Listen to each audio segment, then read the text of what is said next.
you are fined to 400,000 rands or 24 months imprisonment. That is now the pointing of the toy gun or that was likely to lead the person to believe it was a firearm.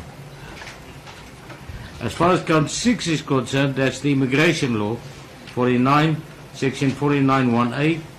You are fined 200,000 rands or 18 months imprisonment. It is also ordered that you be deported. You will be escorted by the investigating officer who is here at court today and who must be complimented for that. So he will escort you to OR Tambo to oversee your departure today.